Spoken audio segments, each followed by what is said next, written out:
Следующую информацию мы получили от народного депутата Советского Союза Виктора Степановича Митина.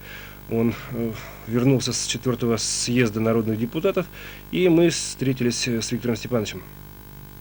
Вопросов здесь связанный и с оговорками идет.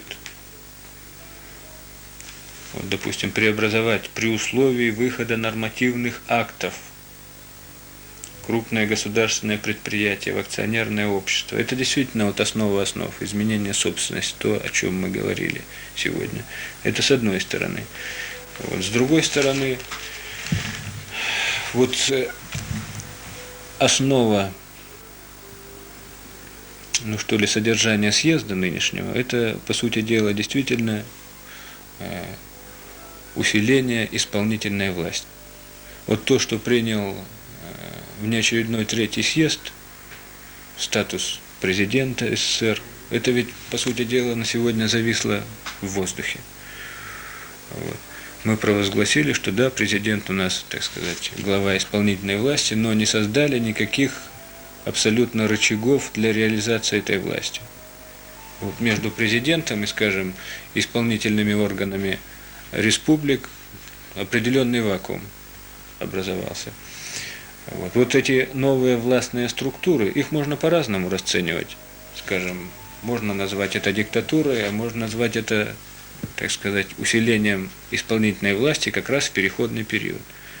Вот это, пожалуй, то, чего совершенно не было и чего, наверное, во многом не хватало. Обратная связь. Вот мы все сегодня недовольны, совершенно справедливо недовольны бездействием законов.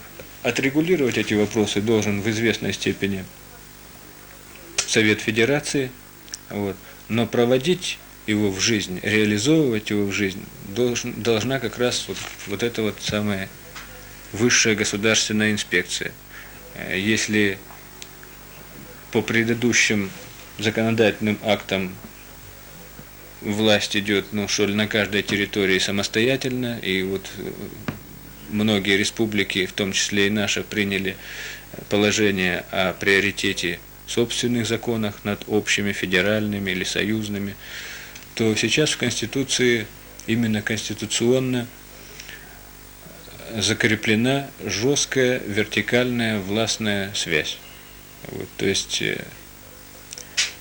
решения вышестоящего органа власти, принятые в пределах своей компетенции, обязательны для исполнения нижестоящими.